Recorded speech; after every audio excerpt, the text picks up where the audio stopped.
Hi friends, இன்னைக்கு நாம spirit fingers ட்ராமாவோட episode 6 தான் பார்க்க போறோம். இப்ப ஜாங்கும் நம்ம 2 பேரும் ஃப்ரெண்ட்ஸ் இல்ல அப்படின்னா, நாம 2 பேரும் ஒண்ணு கிஸ் பண்ணி பார்க்கலாமான்னு கேட்கும்போது, அவ பயங்கரமா ஷாக் ஆயிட்டு, "என்னது கிஸ்ஸா? இனிமே நீ என்னோட ஃப்ரெண்டு கூட கிடையாது" அப்படின்னு பயங்கரமா கோவப்பட்டுட்டு அங்கிருந்து போவா. இப்போ வீட்டுக்கு வந்த நம்ம ஹீரோயினும் அவன் கேட்டதை நினைச்சு யோசிச்சு பார்த்துக்கிட்டு இருப்பா. அந்த நேரத்துல அவளோட மனசாட்சியும் இப்ப வெளியே வந்து, அவன் உன்கிட்ட கிஸ் பண்ணலாமான்னு சொல்லி கேட்கும்போது, "உனக்கு கொஞ்சம் சந்தோஷம் எல்லாம் வந்துல்ல" அப்படின்னு சொல்லி கேட்கும்போது, நம்ம ஹீரோயினும் என்கிட்ட யாரும் இதுவரைக்கும் இப்படி ப்ரொபோஸ் எல்லாம் பண்ணதில்லன்னு சொல்லுவா. உடனே அவளோட மனசாட்சியும், "ஓ, அதனால தான் நீ அங்கிருந்து ஷை ஆயிட்டு வேகமா ஓடி வந்தியா? மத்தபடி உனக்கு அவனை பிடிக்காம எல்லாம் இல்லல்ல" அப்படின்னு சொல்லி கேட்பா. அதனால நம்ம ஹீரோயினும் தன்னைத்தானே யோசிச்சு பார்க்கறா. அவளுக்கு எந்த ஐடியாவும் இல்ல. அவ உண்மையாவே ஜாங்க லவ் பண்றாளா இல்லையான்னு. அதே சமயம் அந்த பக்கம் இப்ப நம்ம ஜாங்கும் இனி ஃப்ரெண்ட்ஸும் இல்லையா, இனிமே நான் என்ன பண்றது அப்படின்னு சொல்லி ரொம்பவே ஃபீல் பண்ணி பைத்தியம் மாதிரி பேசிக்கிட்டு அவனோட வீட்டுக்கு போறான். அங்க கட் பண்ணா இப்ப அடுத்த நாள் நம்ம ஹீரோயின் இந்த விஷயத்த அவளோட ஃப்ரெண்ட்ஸ் கிட்ட சொல்லும்போது, அவளுங்களும் ஷாக் ஆயிட்டு, "என்னடி சொல்ற? நேத்தைக்கு உங்களுக்குள்ள கிஸ் நடந்துச்சா? ஐயையோ! அப்போ உனக்கு எப்படி ஃபீல் ஆச்சு?" அப்படின்னு சொல்லி கேட்கும்போது, நம்ம ஹீரோயினும், "டேய், கிஸ் எல்லாம் பண்ணலடி. அவன் என்கிட்ட கேட்க மட்டும் தான் செஞ்சான். ஆனா நான் அவன்கிட்ட ஒத்துக்காம அவன அவாய்ட் பண்ணிட்டு அங்கருந்து ஓடிட்டேன்" அப்படின்னு சொல்லுவா. உடனே அவங்களும், "எவ்வளோ பெரிய சான்ஸ் உனக்கு கிடைச்சிருக்கு. அந்த சான்ஸ நீ மிஸ் பண்ணிட்டியா? இதெல்லாம் உனக்கு கிடைச்ச பெரிய சான்ஸ்டி" அப்படின்னு சொல்லுவாங்க. இத கேட்ட சிராவும், "அப்படி சொல்லாதடி. அவளுக்கு விருப்பம் இருந்தா தானே அவ கிஸ் பண்ணுவா" அப்படின்னு சொல்லுவா. உடனே மிராவும், "என்னடி, கிஸ் பண்ணா தானே ஃபீலிங்ஸ் இருக்கா இல்லையான்னு தெரியும்" அப்படின்னு சொல்லி அவங்க 2 பேரும் இப்ப மாறி மாறி ஆர்கியூ பண்ணிட்டு இருப்பாங்க. அங்க கட் பண்ணா அந்த பக்கம் இப்ப சுன்ஹோவும் அந்த ப்ளூ ஹேர் பொண்ணும் அவங்களோட காலேஜ் அசைன்மெண்ட் பத்தி பண்ணிக்கிட்டு இருக்காங்க. அந்த நேரத்துல அவங்களோட காலேஜ் குரூப்ல ஒவ்வொருத்தங்கள டீமா செப்பரேட் பண்ணி டேட்டிங் பண்றதுக்காக போட்டிருப்பாங்க. அப்படி நம்ம சுன்ஹோவும் ப்ளூ ஹேர் பொண்ணும் ஒரே டீம்ல இருக்காங்க. உடனே இந்த ப்ளூ ஹேர் பொண்ணும், "டேட்டிங் பண்றதெல்லாம் ஒரு அசைன்மெண்ட்னு சொல்லி யாருடா கண்டுபிடிச்சது?" அப்படின்னு கேட்பா. உடனே சுன்ஹோவும், "நாம ஞாயிற்றுக்கிழமை படம்லாம் வரைஞ்சிட்டு டேட்டிங்க்கு போகலாம்" அப்படின்னு சொல்லி இவகிட்ட சொல்லுவான். அங்க கட் பண்ணா இப்ப ஜாங் அவனோட ஃப்ரெண்ட்ஸ் கிட்ட நடந்த விஷயங்கள் எல்லாத்தையுமே சொல்லி ஃபீல் பண்ணிட்டு இருப்பான். உடனே அவனோட ஃப்ரெண்ட்ஸும், "டேய் மச்சான், அவகிட்ட நீ ப்ரொபோஸ் பண்ணதுக்கே அவ உன்ன ரிஜெக்ட் பண்ணா. இப்போ கிஸ் பண்றேன்னு கேட்டதுக்கு அவ ரிஜெக்ட் பண்ணாமலா இருப்பா? இதெல்லாம் உனக்கு பழக்கமா இருக்கும் இல்லடா மச்சான்" அப்படின்னு சொல்லி கேட்பான். "இதோ பாருங்கடா, நான் சும்மாவே அசிங்கப்பட்டு உட்காந்துருக்கேன். இனிமே நாங்க ஃப்ரெண்ட்ஸே இல்லைன்னு கூட அவ சொல்லிட்டு போயிட்டா" அப்படின்னு ஃபீல் பண்ணி சொல்லுவான். "இதோ பாரு, நான் அவகிட்ட போய் சாரி கேட்கட்டா" அப்படின்னு கேட்கும்போது அவனுங்களும், "வேணாண்டா, இப்ப நம்ம பிளானை மாத்துவோம். அவ பின்னாடி நீ போறத இப்ப முதல்ல நிறுத்து. இனிமே அவள உன் பின்னாடி வரவை. அவள நீ பார்த்தா கூட மைண்ட் பண்ணாம போகணும்" அப்படின்னு இவனுங்க பயங்கரமா ஐடியாஸ் எல்லாத்தையுமே கொடுக்குறாங்க. அங்க கட் பண்ணா இப்ப அடுத்த நாள் இவங்க எல்லாரும் டிராயிங் கிளப்புக்கு போறாங்க. நம்ம ஹீரோயினும் ஜாங்க பார்க்கும்போது கொஞ்சம் ஷையா இருக்கும் அப்படின்னு நினைச்சிட்டு எப்படிரா அவனை ஃபேஸ் பண்றதுங்கிற ஒரு தாட்லயே உள்ள போறா. இன்னைக்கு இவங்களோட காஸ்டியூம்ஸ் எல்லாமே ஒவ்வொரு அனிமல் கேரக்டர் பத்தி தான். இப்போ பிரவுன் ஃபிங்கரும் பிங்க் ஃபிங்கரும் ஒரே மாதிரி முயல் குட்டி மாதிரி காஸ்டியூம் போட்டுக்கிட்டு வந்திருப்பாங்க. பிளாக் ஃபிங்கருங்கிற பொண்ணு பூனையோட கெட்டப்ப போட்டிருப்பா. அந்த நேரத்துல இவ அப்படி பூனையோட ட்ரெஸ் எல்லாம் போட்டு ரெடி ஆயிட்டு போகும்போது அந்த கிளப்லயே இவள புடிச்ச ஒரு பையன், "நீ இன்னைக்கு பாக்குறதுக்கு கியூட்டா இருக்கன்னு" சொல்லுவான். அதுக்கப்புறமா இவங்க எல்லாரும் ஜாங் ஏன் இன்னைக்கு வரலன்னு சொல்லி அவனை பத்தி பேசிக்கிட்டு இருக்கும் போது அவன் ஒரு பயங்கரமான கெட்டப்ப போட்டுட்டு அந்த இடத்துக்கு வரான். இத பார்த்த நம்ம ஹீரோயினும் எதுவும் நடக்காத மாதிரி அவனுக்கு ஹாய் காட்டுவா. ஆனா அவன் மைண்ட் பண்ணாம, "நான் ஹார்லி குயினோட ஒரு பறவையோட கேரக்டர்ல தான் வந்திருக்கேன்" அப்படின்னு சொல்லிட்டு நம்ம ஹீரோயினை வேணும்னே அவாய்ட் பண்ணிட்டு மத்தவங்க கிட்ட எல்லாம் பயங்கர கெத்தா பேசிக்கிட்டு இருப்பான். இந்த நேரத்துல நம்ம ப்ளூ ஹேர் பொண்ணும் நம்ம ஹீரோயின் கிட்ட, "உன்னோட கெட்டப்ப நீ மாத்தலையா?" அப்படின்னு கேட்கும்போது நம்ம ஹீரோயின் இப்போ ஒரு டாகோட கெட்டப்ப போட்டுட்டு கியூட்டா வந்து அங்க பிஹேவ் பண்ணிக்கிட்டு இருப்பா. சோ அதனால எல்லாருமே அவ பக்கத்துல போய் அவ பண்றத பார்த்துக்கிட்டு இருப்பாங்க. ஆனா இங்க ஜாங் தலைவன் எதுவுமே கண்டுக்காம அவனோட மொபைலை எடுத்து வச்சு பார்த்துக்கிட்டு இருப்பான். இத பார்த்த நம்ம ஹீரோயினுக்கு கொஞ்சம் அப்செட்டும் ஆகுது. அதுக்கப்புறமா இப்போ இவங்க எல்லாரும் படம் வரைஞ்சுக்கிட்டு இருக்காங்க. அந்த நேரத்துல ஜாங் அவனோட வழியிலேருந்து மாறி நிக்காம அவன் கொஞ்சம் போசஸ் எல்லாத்தையும் கொடுத்துக்கிட்டே இருப்பான். அந்த நேரத்துல அவனோட அக்காவான ப்ளூ ஹேர் பொண்ணும் பயங்கர கோவத்துல, "டேய், எதுக்கும் தேவையில்லாத ஒரு பறவை கெட்டப்ப போட்டுட்டு வந்துட்டு இங்க போஸ் கொடுத்துட்டு இருக்கியா? முதல்ல இங்கேருந்து இறங்கி போடா, வேற எல்லாரும் போஸ் கொடுக்கணும்" அப்படின்னு சொல்லி அவனை திட்டி கீழே இறக்கி விடுவா. அதுக்கப்புறமா இப்போ சுன்ஹோவும் நம்ம ஹீரோயினும் அங்க பேசிக்கிட்டு இருக்கிறத பார்க்கும்போது இங்க ஜாங்க்கு பயங்கரமா கடுப்பாகுது. ஆனா தன்னோட ஃப்ரெண்ட்ஸ் சொன்ன அந்த அட்வைஸ், நம்ம எப்படி எப்படி பண்ணணும், அவள அவாய்ட் பண்ணணும் இப்படிங்கிறது எல்லாம் அவனுக்கு ஞாபகத்துக்கு வருது. அதனால எதுவும் கண்டுக்காத மாதிரி அப்படி திரும்பி உட்கார்ந்துக்கிறான். இப்ப கடைசியில நம்ம ஹீரோயின் போஸ் கொடுக்கறதுக்காக அங்க போய் நிப்பா. அந்த நேரத்துல ஜாங்கும், "நாய்க்கு இங்க என்ன வேலை" அப்படின்னு சொல்லிட்டு அங்கிருந்து இறங்கி போவான். இதனால நம்ம ஹீரோயின் ரொம்பவே ஃபீல் பண்ணுவா. பார்க்கும்போது அங்க இருந்த மத்தவங்களும், "ஐயோ! உங்களுக்குள்ள திரும்பவும் பிரச்சனை ஆயிருச்சா?" அப்படின்னு சொல்லி இவங்க எல்லாரும் கேட்கும்போது, அப்ப அந்த ப்ளூ ஹேர் பொண்ணும், "கண்டிப்பா என்னோட தம்பி தான் பிரச்சனை ஏற்படுத்தியிருப்பான்" அப்படின்னு சொல்லி அவன திட்டிக்கிட்டு இருப்பா. இப்ப வெளியில வந்த நம்ம ஜி ஜாங்கும் அங்க இருந்த ஒரு நாய்க்குட்டிட்ட, "என்னோட ஃப்ரெண்ட்ஸ் சொன்னதுனால தான் நான் இந்த மாதிரியெல்லாம் பிஹேவ் பண்றேன். ஆனா இந்த மாதிரி பிஹேவ் பண்றதுக்கு எனக்கு சுத்தமா விருப்பம் இல்ல" அப்படின்னு சொல்லி ஃபீல் பண்ணி பேசிக்கிட்டு இருப்பான். இந்த நேரத்துல கரெக்ட்டா நம்ம ஹீரோயின் வெளிய வருவா. இத பார்த்ததும் ஜி ஜாங்கும் அவள கண்டுக்காம அங்கிருந்து நடந்து போவான். அந்த நேரத்துல நம்ம ஹீரோயினும் அன்னைக்கு நடந்த விஷயத்த பத்தி இவன்கிட்ட பேசுறதுக்காக வருவா. இப்போ கரெக்ட்டா அந்த ப்ளூ ஹேர் பொண்ணு வெளிய வருவா. உடனே இந்த வாய்ப்ப பயன்படுத்தி ஜி ஜாங் அங்கிருந்து தப்பி போவான். அங்க கட் பண்ணா இப்ப இவங்க எல்லாரும் படம்லாம் வரைஞ்சு முடிச்சுட்டு வீட்டுக்கு போறதுக்காக ரெடியாகும்போது, ஐஸ்கிரீம் சாப்பிடலாம் அப்படின்னு சொல்லி முடிவெடுக்குறாங்க. ஆக்சுவலா இதெல்லாம் நம்ம ஹீரோயினுக்கும் ஜி ஜாங்கும் இருக்க பிரச்சனைய தீர்த்து வைக்கிறதுக்காக தான் இந்த மாதிரி இவங்க ஒரு ஐடியாவே போட்டிருக்காங்க. அதனால அவங்க 2 பேரையும் வெளிய கடைக்கு அனுப்பி ஐஸ்கிரீம் வாங்கிட்டு வர சொல்லலாம் அப்படின்னு சொல்றாங்க. அதனால நம்ம ஜி ஜாங் கிட்ட சொல்லும்போது, அவன் "அதெல்லாம் என்னால வாங்கிட்டு வர முடியாது" அப்படின்னு சொல்லுவான். உடனே இவங்க எல்லாரும் "ஒழுங்கு மரியாதையா போடா" அப்படின்னு சொல்லி மிரட்டுவாங்க. இப்ப ப்ரவுன் ஃபிங்கரும் காச குடுத்துட்டு வாங்கிட்டு வான்னு சொல்லி அனுப்பும்போது, இவங்க 2 பேரும் வேற வழி இல்லாம வாங்குறதுக்காக போவாங்க. இப்ப நம்ம ஹீரோயினும் ஜி ஜாங்கும் வெளிய ஐஸ்கிரீம் வாங்குறதுக்காக போயிருக்காங்க. நம்ம ஹீரோயினும் அவங்க கேட்டு அவங்களுக்கு புடிச்ச ஐஸ்கிரீம் இங்க இல்லன்னு சொல்லி அந்த ஐஸ்கிரீம தேடி பார்த்துட்டு இருப்பா. இத பார்த்த ஜி ஜாங்கும் "கொஞ்சம் தள்ளி நில்லு. உனக்கு இந்த ஐஸ்கிரீம கண்டுபிடிச்சு எடுக்கிறதுக்கு அவ்ளோ கஷ்டமா?" அப்படின்னு சொல்லிட்டு கரெக்ட்டா அவன் இப்போ அந்த ஐஸ்கிரீம கண்டுபிடிச்சு எடுக்குறான். உடனே நம்ம ஹீரோயினும் "இது உனக்கு எங்கிருந்து கிடைச்சது?" அப்படின்னு சொல்லி கேட்பா. அதுக்கு அவனும் "முதல்ல அந்த பொருள் அங்க இருக்குன்னு சொல்லி நீ நம்பணும். அப்பதான் உனக்கு அந்த பொருள் கிடைக்கும்" அப்படின்னு டயலாக் சொல்றான். அதுக்கப்புறமா இவன் மேல அவளுக்கு விருப்பம் இருக்கு அப்படிங்கிறத அவகிட்ட அக்செப்ட் பண்ண சொல்லுவான். ஆனா அத கேட்ட அவளும் எதுவும் புரியாம, "நான் ஐஸ்கிரீம தேடிக்கிட்டு தானே இருந்தேன்" அப்படின்னு சொல்லி அவ ஐஸ்கிரீம பத்தி பேசுவா. இவனும் "சரி ஓகே நான் பே பண்ணிட்டு வரேன்" அப்படின்னு சொல்லிட்டு அவள வெளிய வெயிட் பண்ண சொல்லிட்டு உள்ள பே பண்றதுக்காக போவான். அந்த நேரத்துல அந்த கடையிலேருந்து 2 பொண்ணுங்க வெளிய வருவாங்க. அவங்களும் ஜி ஜாங்க பார்த்துட்டு, "ஐயோ! அவன பார்க்குறதுக்கு ரொம்ப ஹேண்ட்ஸமான பையனா இருக்கான்டி. ஆனா அவன் கூட ஒரு பொண்ணு வந்திருக்கா இல்லையா? அவ தான் நல்லாவே இல்ல. எதுக்கும் உதவாத பொண்ணு மாதிரி இருக்கா" அப்படின்னு சொல்லி அவள பத்தி பேசிக்கிட்டு போவாங்க. இத கேட்ட நம்ம ஹீரோயினும் கடுப்பாயிட்டு அவங்க கிட்ட போய் சண்டை போடுவா. "உன்ன ஃபாலோ பண்ற கேவலமான பொண்ணுன்னுலாம் பேசிட்டு போறீங்க? உண்மை என்னன்னு உங்களுக்கு தெரியுமா? ஸ்டார்ட்டிங்லேருந்து அவன் தான் என்ன ஃபாலோ பண்ணிட்டு போய்க்கிட்டு இருக்கான். நீங்க தேவையில்லாம இந்த மாதிரி பேசாதீங்க" அப்படின்னு அவ வெளிய சண்டை போட்டுட்டு இருக்கத நம்ம ஜி ஜாங் உள்ள இருந்து பார்க்குறான். அதுல அவளுங்கள்ல ஒருத்தியும், "உனக்கு என்னடி வயசாகுது?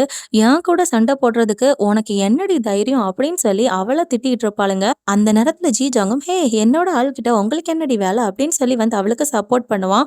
உடனே நம்ம ஹீரோயினும், "உனக்கு என்ன பிடிக்குமா?" அப்படின்னு சொல்லி கேட்கும்போது, அதுக்கு அவனும், "ஆமா எனக்கு உன்ன ரொம்ப பிடிக்கும். முன்னாடிலேருந்தே உன் பின்னாடி நான் தானே ஃபாலோ பண்ணி வந்துகிட்டு இருக்கேன்" அப்படின்னு அவன் சொல்லும்போது, நம்ம ஹீரோயினும் இப்ப பயங்கர தைரியத்தோட, "நீங்கலாம் கேட்டீங்கல்ல, இப்போ உங்களுக்கு சமாதானம் ஆச்சா?" அப்படின்னு சொல்லி கேட்பா. உடனே அந்த 2 பொண்ணுங்கள்ல இன்னொருத்தியும், "நாங்க சொன்னது தப்புதாம்மா மன்னிச்சிரு" அப்படின்னு சொல்லிட்டு அவளையும் கூட்டிட்டு அங்கிருந்து போவாங்க. இதெல்லாம் பார்த்த நம்ம ஹீரோயினும் இப்ப ஜீஜான் கிட்ட, "இதோ பாரு இதனால தான் நம்ம 2 பேருக்குள்ள செட் ஆகாதது" அப்படின்னு சொல்லுவா. அவனோட கால்ல அவ இப்ப அடிச்சுட்டு, "உன்னால என்ன ஒண்ணுக்கும் உதவாதவ, கேவலமான பொண்ணு" அப்படின்னு சொல்லி என்ன ஒரு பேட் பெர்சனா மத்தவங்க எல்லாருமே நெனச்சுக்கிட்டு இருக்காங்க. "எல்லாம் உன்னால தான்டா. என் பின்னாடி இனிமே உனக்கு என்ன புடிக்குது அப்படின்னு சொல்லிட்டு வரவே வராத" அப்படின்னு கத்திட்டு அங்கிருந்து போவா. இந்த நேரத்துல ஜீஜாங்கும், "ஐயோ! இப்ப நடந்ததுக்கு நான் என்னடா பண்ணுவேன்?" அப்படின்னு சொல்லி அவன் யோசிச்சுக்கிட்டு இருப்பா. அந்த நேரத்துல அவ அப்படியே வேகமா அவன்கிட்ட திரும்ப வந்து, "என்ன பார்க்கறதுக்கு நல்லா இல்லையாடா?" அப்படின்னு சொல்லிட்டு அவனோட வயத்திலேயே வேகமா ஒரு குத்து குத்திட்டு போவா.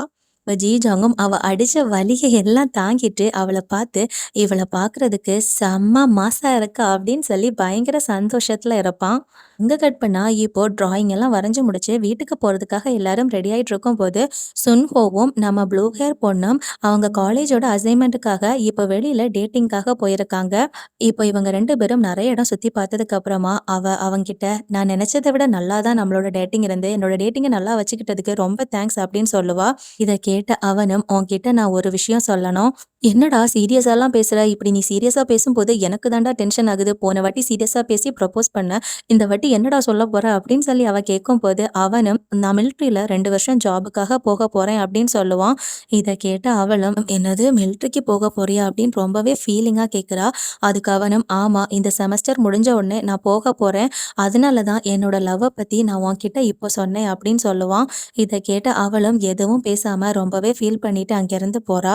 அங்க கட் பண்ணா, இப்போ நம்ம ஹீரோயினோட ஃப்ரெண்டு செரா இருப்பா இல்லையா? அவளோட அம்மா ஆல்ரெடி டிவோர்ஸ் வாங்கிட்டு போயிருப்பாங்க போல. அவளோட அம்மா இப்போ ரொம்ப வருஷத்துக்கு அப்புறம் இவள பார்க்கறதுக்காக ஒரு ஹோட்டல்ல வர சொல்லியிருப்பாங்க. ஸோ, அதனால அவளோட அம்மைய பார்க்கறதுக்காக சந்தோஷமா அங்க வெயிட் பண்ணிக்கிட்டு இருப்பா. இப்ப இவ வந்திருக்க அதே கடையில நம்ம ஜீஜாங்கோட ஃப்ரெண்டு ஒரு பையனும் ஒரு பொண்ண கூட்டிட்டு டேட்டிங்காக வந்திருப்பான். இப்ப செராவும் அவளோட அம்மா கிட்ட எப்படி பேசணும்னு சொல்லி இங்க தனியா உட்காந்து பிராக்டிஸ் எடுத்துக்கிட்டு இருக்கா. ஏன்னா, அவளோட அம்மாவ பார்த்து அவ பல வருஷம் ஆகுது. அந்த நேரத்துல அவளோட அம்மா இப்ப சின்ன ஒரு பெண் குழந்தைய கூட்டிட்டு வராங்க. இத பார்க்கும்போது இவளுக்கு புரிஞ்சு போகுது, நம்மளோட அம்மா டிவோர்ஸ் வாங்குனதுக்கு அப்புறமா வேற ஒரு கல்யாணத்த பண்ணியிருக்காங்க அப்படின்னு. இத்தன வருஷமா இந்த விஷயங்கள் எல்லாம் தெரியாத செராவும் அவங்கள பார்த்து அப்படியே ஃபீல் பண்ணி உட்கார்ந்துகிட்டு இருப்பா. ஆனா, அவளோட அம்மா எதுவுமே நடக்காத மாதிரி அந்த குட்டி பொண்ணுகிட்ட இதான் உன்னோட அக்கா அப்படின்னு சொல்லி இவள இன்ட்ரோ குடுக்குறாங்க. இது எல்லாத்தையுமே அங்க டேட்டிங்காக வந்திருந்த அந்த ஜீஜாங்கோட ஃப்ரெண்டு பையன் பார்த்துக்கிட்டே இருக்கான். இப்போ இந்த செராவோட அம்மாவும் கொஞ்ச நேரத்துல அவங்களுக்கு அந்த குட்டி பொண்ணு இருந்தாலே அவளுக்கு வயிறு வலி எடுக்குதுன்னு சொல்லிட்டு, நாம பேசுறதுக்கு டைம் இல்ல. எனக்கு சீக்கிரமா வீட்டுக்கு போகணும். அவளுக்கு உடம்பு சரியில்ல அப்படின்னு சொல்லுவா. அதனால செராவும் வேற எந்த வருத்தத்தையுமே வெளிய காட்டாம, அப்படின்னா நீங்க வீட்டுக்கு போங்க அப்படின்னு சொல்லி அவளோட அம்மாக்கு பாய் சொல்லி அனுப்பி வைப்பா. ஆனா இவளுக்கு ரொம்ப ஃபீலிங்கா தான் இருக்கும். இத்தன வருஷத்துக்கு அப்புறம் அவளோட அம்மா கிட்ட நல்லா பேசுறதுக்காக தான் அவ வந்திருப்பா. ஆனா அவங்க கிட்ட அப்படி பேச முடியலையேன்னு சொல்லி ரொம்பவே வருத்தப்படுறா. இவ இப்படி ஃபீல் பண்ணிக்கிட்டு இருக்கிறத எல்லாமே தூரமா பார்த்துட்டு இருந்த அந்த ஜீஜாங்கோட ஃப்ரெண்டும் அவ ஃபீல் பண்றாங்கிறத புரிஞ்சுக்கிட்டு, அவன் டேட்டிங் பண்ணிக்கிட்டு இருந்தாலே அத விட்டுட்டு நேரா இவ பக்கத்துல வருவான். ஆனா செரா அவன பார்க்காம மைண்ட் பண்ணாம உட்கார்ந்துகிட்டு இருப்பா. அதுக்கு அவனும், "உனக்கு வருத்தங்கள் இருக்குங்கிறது எனக்கு தெரியுது. அத நீ வெளிய காட்டிக்கோ. இப்படி வெளிய காட்டலன்னா உன்னையே நீ மறந்துருவ. உனக்கு சாப்பிடுறதுக்காக ஃபுட் வாங்கி வச்சிருக்கேன். சாப்பிடுன்னு" சொல்லிட்டு பாய் சொல்லிட்டு அங்கிருந்து போவான். அங்க கட் பண்ணா, இப்ப அடுத்த நாள் இந்த ஜாங் பார்க்கறதுக்கு ரொம்ப கேவலமா இருக்கிற மாதிரி ஒரு ஃபோட்டோவ எடுத்துட்டு, "நானும் அழகா இல்ல" அப்படின்னு சொல்லி நம்ம ஹீரோயினுக்கு அனுப்புவான். இத பார்த்த நம்ம ஹீரோயினோட ஃப்ரெண்ட்ஸும், "என்னடி உன்னோட பாய் ஃப்ரெண்ட் உன்ன லவ் பண்றதுக்காக எந்த நிலைமைக்கும் போவான் போல இருக்கே" அப்படின்னு சொல்றாங்க. இத கேட்ட நம்ம ஹீரோயினும், "ஹே, அவன் என்னோட பாய் ஃப்ரெண்ட் எல்லாம் இல்ல. சும்மா இந்த மாதிரி பேசாதீங்க" அப்படின்னு சொல்லுவா. அங்க கட் பண்ணா, இப்போ நம்ம ஜாங் மாடலிங் ஃபோட்டோ ஷூட்ல இருக்கும்போது, அவனுக்கு இப்ப நம்ம ஹீரோயின் கால் பண்றாங்க. ஆனா இவன் கால் எடுக்கிறதுக்கு முன்னாடி கால் கட் ஆயிருக்கும். உடனே இவன் திரும்ப அவளுக்கு கால் பண்ணிட்டு, "நான் வேணும்னு கால் கட் பண்ணல. நான் கால் எடுக்க முன்னாடி கட் ஆயிட்டு. நாம 2 பேரும் இப்போ நேர்ல மீட் பண்ணலாமா? நான் இன்னைக்கு பார்க்கறதுக்கு ரொம்ப அசிங்கமா தான் இருக்கேன்" அப்படின்னு சொல்லுவான். ஸோ இப்ப அவன் சொன்னதுனால நம்ம ஹீரோயினும் அவனுக்காக வெயிட் பண்ணிக்கிட்டு இருப்பா. அந்த நேரத்துல இந்த ஜாங் அவனோட ஃபேஸ் எல்லாம் ரொம்ப அசிங்கமா மாத்திட்டு, நேரா இவ பக்கத்துல ஓடி வருவான். இத பார்த்த நம்ம ஹீரோயினும், "இவன் என் பக்கத்துல வரவே வேணாம். அவன் வந்தான்னா எனக்கு தான் அசிங்கம்" அப்படின்னு அவன் நினைச்சுக்கிட்டு இருப்பா. இல்ல அவனும் இவ பக்கத்துல வந்து, "இப்ப நான் பார்க்கறதுக்கு அசிங்கமா இருக்கேனா?" அப்படின்னு சொல்லி அவகிட்ட பேசிக்கிட்டு இருப்பான். அந்த நேரத்துல அவளும், "அன்னைக்கு நடந்ததுல என் தப்பு தான். நான் தான் தப்பு பண்ணேன். அதுக்காக சாரி" அப்படின்னு சொல்லி இவன்கிட்ட சாரி கேட்பா. அதுக்கு அவனும் அத ஒரு பெரிய விஷயமா எடுத்துக்காம, "அப்படின்னா இனிமே நான் உன்ன மீண்டும் லவ் பண்ணலாம்ல? நீ சொன்ன எல்லாம் உன்னோட மனசுலேருந்து நினைச்சு சொல்லலன்னு தானே நீ இப்ப என்கிட்ட சொன்ன. அப்போ உன்னோட பெர்மிஷனோட நான் இப்போ உன்ன லவ் பண்றேன். நான் ஒரு நல்ல பையன். பின்னாடி நான் இனிமே வரலாம்ல" அப்படின்னு அவன் சொல்லும்போது, அவளும், "நீ என்ன வேணா பண்ணிட்டு போ. நான் ஒண்ணும் சொல்லப் போறதில்ல. இனிமேல் இந்த மாதிரி என்கிட்ட எதுவும் நீ கேட்காம இருந்தா போதும்" அப்படின்னு சொல்லும்போது, இவனும் பயங்கர சந்தோஷப்படுவான். அப்போ, "இன்னையிலருந்து நீ என்ன லவ் பண்ண போறியா? ஏன்னா நேத்தைக்கு நீ சொன்ன எல்லாமே நீ பண்ண தப்புன்னு தானே சொன்ன. அப்போ நேத்தைக்கு நீ என்ன புடிக்காதுன்னு சொன்ன. அது எல்லாமே நீ சும்மா சொன்னதா சொன்ன. அதுக்கு ஆப்போசிட் உனக்கு என்ன பிடிக்கும் தானே அர்த்தம். அப்போ உனக்கு என்ன பிடிக்கும் தானே" அப்படின்னு இவன் கரெக்ட்டா பாயிண்ட் எடுத்து பேசுவான். இத கேட்டு நம்ம ஹீரோயினும் கன்ஃப்யூஸ் ஆயிட்டு, "ஐயய்யோ! இவன் என்னடா சொல்றான்?" அப்படின்னு பயங்கர கன்ஃப்யூஷன்ல தான் பார்க்குறா. நேரத்துல அவனும், "இப்போ உனக்கு புரிஞ்சுதா? நாம 2 பேரும் ஒரு வாட்டி கிஸ் பண்ணி பார்க்கலாமா?" அப்படின்னு சொல்லி அவன் திரும்பவும் அவள கிண்டல் பண்ணிக்கிட்டு இருப்பான். நேரத்துல இவ வேகமா அவன தொரத்துவா. அப்ப அவனோட ட்ரெஸ்ஸ இவ பின்னாடி புடிச்சு இழுக்கும்போது தெரியாத்தனமா அவ அவன ஹக் பண்ற மாதிரி ஆகும். அவன் பயங்கர சந்தோஷத்துல தான் இருப்பான் இவ ஹக் பண்ணிட்டான்னு. ஆனா பதறிப்போன நம்ம ஹீரோயினும் அவன அப்படியே திரும்ப தள்ளி விடுவாங்க. அவனும் பயங்கரமா கடுப்பாயிட்டு, "என்னடி பண்ணிக்கிட்டு இருக்க? நீயே என்ன ஹக் பண்ணிட்டு, நீயே என்ன புடிச்சு தள்ளி விடுறியா?" இந்த மாதிரி கத்திட்டு இருக்கும்போது அவளும், "ஐயோ! நான் ஜூஸ் வாங்கிட்டு வரேன்" அப்படின்னு சொல்லிட்டு அந்த இடத்த விட்டு எஸ்கேப் ஆவா. இத பார்த்த நம்ம ஜீஜாங்க்கு கொஞ்சம் ஹேப்பியாவும் இருக்கு. அங்க கட் பண்ணா, இப்ப நம்ம ஹீரோயின் ஜூஸ் எல்லாம் வாங்கிட்டு வர வழியில, "ஐயய்யோ! அவன தெரியாத்தனமா ஹக் பண்ணிட்டோமே" அப்படின்னு சொல்லி ரொம்ப ஷையா ஃபீல் பண்ணிட்டு அத பத்தி யோசிச்சுட்டு வந்துட்டு இருப்பா. அந்த நேரத்துல இங்க ஜி ஜாங் இவளுக்காக வெயிட் பண்ணிக்கிட்டு இருக்க நேரத்துல அங்க ஒரு பாட்டி இருப்பாங்க. அவங்க கிட்ட ஒரு பூங்கொத்த குடுத்துட்டு, "பாட்டி நீங்க இங்க தனியா தான் இருக்கீங்களா? நான் என்னோட ஒரு ஃப்ரெண்டுக்காக வெயிட் பண்ணிக்கிட்டு இருக்கேன். என்னோட பேரு ஜி ஜாங்" அப்படின்னு சொல்லுவான். இத கேட்ட அந்த பாட்டியும் ஒழுங்கா காது கேட்கல போல அவங்களுக்கு. "என்னது பேரு கீ செயினா?" அப்படின்னு சொல்லி கேட்குறாங்க. "இந்த மாதிரிலாமா பேர போடுறாங்க?" அப்படின்னு கேட்கும்போது அவனும் பாட்டி பக்கத்துல வந்துட்டு, "பாட்டி என்னோட பேரு கீ செயின்லாம் இல்ல. ஜி ஜாங்" அப்படின்னு சொல்லுவான். "இந்த பூங்கொத்து நான் உங்களுக்காக குடுத்த ஒரு கிஃப்ட். இப்போ உங்கள பார்க்குறதுக்கு ரொம்ப கியூட்டா இருக்கீங்க" அப்படின்னு இவன் பேசிக்கிட்டு இருப்பான். இது எல்லாத்தையுமே நம்ம ஹீரோயின் பார்ப்பாங்க. அவங்களும் கொஞ்சம் சென்டிமென்ட்டா டச் ஆவாங்க. அதுக்கப்புறமா இப்போ அந்த பாட்டிய அங்க உட்கார வச்சுட்டு நம்ம ஹீரோயினும் ஜி ஜாங்கும் அவங்கள படம் வரைஞ்சிட்டு இருப்பாங்க. இப்ப இவங்க 2 பேரும் வரைஞ்ச படத்த அந்த பாட்டி கிட்ட கொண்டு குடுப்பாங்க. அத பார்த்த அந்த பாட்டியும், "நீங்க வரைஞ்ச படம் அழகா இருக்கு" அப்படின்னு சொல்லி கொஞ்சம் எமோஷனல் ஆயிட்டு, இப்ப அவங்களோட பழைய கால நினைவுகள் எல்லாம் ஞாபகம் வந்து, அதுக்காக உங்களுக்கு தேங்க்ஸ் அப்படின்னு இவங்க 2 பேர்கிட்ட தேங்க்ஸ சொல்லிட்டு போவாங்க. அங்க கட் பண்ணா அடுத்த நாள் இப்ப நம்ம ஹீரோயினோட மார்க் லிஸ்ட் எல்லாம் வந்துருச்சு. இவங்க எல்லாரும் நல்ல ஸ்கோர் பண்ணியிருக்காங்க. அதனால நம்ம ஹீரோயினும் அவளோட ஃப்ரெண்ட்ஸ் எல்லாரும் பயங்கர ஹேப்பியா இருப்பாங்க. அதனால நம்ம ஹீரோயினும், "இனிமே நம்ம அம்மா கிட்ட நாம தைரியமா டிராயிங் கிளப்ப பத்தி பேசலாம்" அப்படின்னு சொல்லி நினைச்சிட்டு, அவ அம்மா கிட்ட பேசுறதுக்காகவே போவா. அவளோட அம்மாவும் மார்க் லிஸ்ட்ட பார்த்துட்டு, "நீ நல்லா படிச்சு நல்ல மார்க் ஸ்கோர் பண்ணியிருக்க" அப்படின்னு சொல்லி அவள பாராட்டுவாங்க. உங்க அம்மாவும், "சரி நல்லா படிக்கிறல்ல, இனிமே எக்ஸ்ட்ரா கிளாஸ் எல்லாம் கொஞ்சம் வைக்கலாம். அதனால கொஞ்சம் டியூஷன் சார் பார்ப்போம்" அப்படின்னு சொல்லி அவங்க ஐடியாஸ் சொல்றாங்க. இத கேட்கும்போது நம்ம ஹீரோயினுக்கு கடுப்பாகுது. இருந்தாலும் அவ கண்ட்ரோல் பண்ணிட்டு, "எனக்கு ஒரு விருப்பம் இருக்கு அம்மா. அதுக்காக நீங்க ஹெல்ப் பண்ண முடியுமான்னு" சொல்லி கேட்பா. அப்ப அவளோட அம்மாவும், "சரி உன்னோட விருப்பம் என்ன?" அப்படின்னு கேட்கும்போது, அதுக்கு நம்ம ஹீரோயினும், "எனக்கு ஒரு டிராயிங் கிளப்ல சேர்றதுக்கு விருப்பம் இருக்கு" அப்படின்னு சொல்லுவா. இத கேட்ட அவளோட அம்மாவும், "என்னது டிராயிங் கிளப்பா? உனக்கு வரையறதுக்கே தெரியாதே! தேவையில்லாம நீ டைம் வேஸ்ட் பண்ணாத. ஒழுங்கா உட்காந்து படிக்கிற வேலைய பாரு" அப்படின்னு சொல்லுவாங்க. அதுக்கு அவளும், "இல்ல அம்மா அந்த கிளப்ல சேர்றதுக்கு படம் வரையற டேலண்ட் எல்லாம் வேண்டாம்" அப்படின்னு சொல்றா. அதுக்கு அவளோட அம்மாவும், "அப்படி ஒரு கிளப்ல நீ சேர்ந்து உன்னோட டைம வேஸ்ட் பண்ண வேணாம். ஒழுங்கா உட்காந்து படி" அப்படின்னு சொல்லுவாங்க. டேலண்ட் இல்லாம இதெல்லாம் பண்ணா இந்த உலகத்துல நம்மளால வாழவே முடியாது. தேவையில்லாத விஷயத்துக்கெல்லாம் நீ போக வேணாம் அப்படின்னு அவளுகிட்ட கோபப்பட்டுட்டு அங்கிருந்து போவாங்க. இத கேட்டு கடுப்பான நம்ம ஹீரோயினும், "இதெல்லாம் தேவையில்லாத காரியம் இல்லம்மா" அப்படின்னு சொல்லி அவங்க கிட்ட நல்லா கோவப்பட்டுட்டு, "எப்போனாலுமே நான் சொல்ற எதையுமே நீங்க கேட்கவே மாட்டேங்கிறீங்க. என்ன நீங்க உண்மையிலேயே நீங்க பெத்த பொண்ணு மாதிரி தான் பார்க்குறீங்களா?" அப்படின்னு சொல்லி நல்லா கோவப்பட்டு ஃபீல் பண்ணி பேசிட்டு அங்கிருந்து ரூமுக்கு போய் அவளோட டோர சாத்திப்பா. அதே நேரத்துல ஜி ஜாங் நம்ம ஹீரோயினுக்கு கன்டினியூஸா கால் பண்ணிக்கிட்டே இருப்பான். ஆனா நம்ம ஹீரோயின் கால் அட்டெண்ட் பண்ணல. இப்ப அடுத்த நாள் காலையில ரொம்ப சீக்கிரமாவே நம்ம ஹீரோயின் அவளோட அம்மா பார்க்கறதுக்கு முன்னாடியே சீக்கிரம் வீட்லேருந்து இறங்கி போறதுக்காக பாப்பா.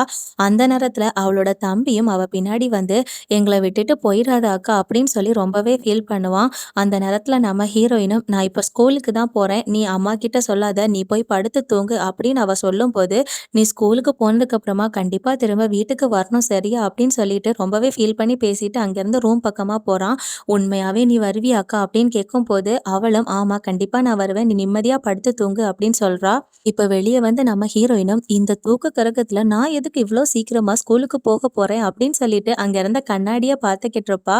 அப்படியே அவ இப்ப வீட்லேருந்து வெளிய நடந்து வரும்போது, அங்க வேஸ்ட் எல்லாம் போட்டு வச்சிருக்கிற மாதிரி ஒரு கவர் இருக்கிறத பார்க்குறா. இத பார்க்கும்போது, "ஐயோ! அது நகருதே! ஏன் இந்த மாதிரியெல்லாம் அசையுது?" அப்படின்னு சொல்லி அவ பயந்து போய் பார்த்துட்டு இருக்கும்போது, அந்த இடத்துல ஜி ஜாங் தான் இப்ப வெளிய வரான். அவன் நைட்டு ஃபுல்லா நம்ம ஹீரோயினுக்கு கால் பண்ணி, நம்ம ஹீரோயின் கால் அட்டெண்ட் பண்ணாதனால அவளுக்கு என்ன ஆச்சுன்னு தெரிஞ்சுக்கிறதுக்காக தான் அவளோட வீட்டு வாசல்ல வந்து ஃபுல்லா படுத்திருக்கான். இத பார்த்து அவளும், "இந்த விடிய காலையில நீ இங்க என்னடா பண்றன்னு?" சொல்லி கேட்கும்போது, அவனும், "இவ்ளோ சீக்கிரமா நீ எதுக்குடி ஸ்கூலுக்கு போற? நைட்டு ஃபுல்லா நீ ஃபோன் எடுக்காதனால உன்ன நினைச்சு பயந்துட்டு தான் நான் இங்க வந்து படுத்து தூங்கிட்டு இருந்தேன். உனக்கு ஏதாவது ஆச்சா? உன்னோட ஃபேஸ் எல்லாம் ஏன் இப்படி இருக்கு? யாராவது உன்ன அடிச்சாங்களா?" அப்படின்னு சொல்லி அவன் கேட்கும்போது, அவளும் என்ன யாரும் அடிக்கலன்னு சொல்லுவா. "ஐயோ! அப்ப உன்ன யார் இந்த அளவுக்கு அழ வச்சா? அது யாரு? யாருன்னு சொல்லு. அவங்கள கண்டிப்பா நான் வெளுத்து வாங்குறேன்" அப்படின்னு சொல்லும்போது, அவளும் பயங்கரமா சிரிச்சுட்டு, "என்ன அழ வச்சது என்னோட அம்மான்னு" சொல்லுவா. "என்னோட அம்மா கிட்ட உன்னால பேசவே முடியாது" அப்படின்னு அவ சொல்லும்போது, அவனும் ரொம்பவே ஃபீல் பண்ணிட்டு, இவள அம்மா கிட்ட சண்டை போட்டிருக்காங்கிறத புரிஞ்சுகிட்டு, "நீ அழாத" அப்படின்னு சொல்லி அவளோட கண்ல கிஸ் பண்ணுவான். அதோட எபிசோட் 6 முடியுது. அடுத்த எபிசோட் சீக்கிரமா அப்லோட் பண்றேன். மறக்காம சப்ஸ்கிரைப் பண்ணி வச்சுக்கோங்க. Thank you. பாய்.